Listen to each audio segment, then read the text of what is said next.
ગીર સોમનાથ જિલ્લાના વડામથક વેરાવળમાં વહેલી પરોઢે એક ખંડેર મકાનમાંથી 5 વર્ષના માસૂમની ગળે ફાંસો આપી હત્યા કરાયેલી લાશ મળી આવતા ચકચાર મચી જવા પામી હતી. વેરાવળ શહેરના મિનર્વા આઈસ્ક્રીમ પાછળના મહારાજના ડેલા તરીકે ઓળખાતા વિસ્તારના એક ખંડેર મકાનના બીજા મજલેથી રાત્રિના 3:01 વાગ્યે 5 વર્ષના બાળકનો મૃતદેહ મળી આવ્યો હતો. મૃતક બાળકનું નામ સાહિલ ભરતભાઈ પાંડ્યા, ઉંમર વર્ષ 5 અને ખારવાવાડી વિસ્તારમાં રહેતો હોવાનું બહાર આવ્યું છે. ગળે ફાંસો વાળી સ્થિતિમાં મૃતદેહ મળી આવતા વેરાવળ સરકારી હોસ્પિટલ ખાતે લાવવામાં આવતા ફરજ પરના તબીબ દ્વારા પોલીસને જાણ કરવામાં આવેલ. ઘટનાની જાણ પોલીસને થતાં તાત્કાલિક હોસ્પિટલ ખાતે દોડી આવી તપાસનો ધમધમાટ હાથ ધરેલ.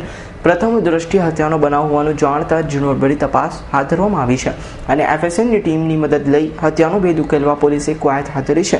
મૃતક બાળકના પિતા માછીમાર કરી પરિવારનું ગુજરાન ચલાવે છે. આજે બપોરે 12:30 વાગ્યાના સુમારે રમતા રમતા ગુમ થયેલ જેની શોધખોળ કરી રહ્યાનું પરિવારજનોનું કહેવું છે.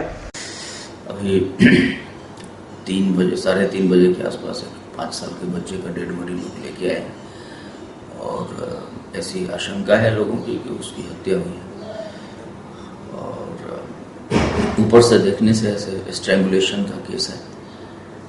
थाना को मैंने जानकारी जो है दे दिया है.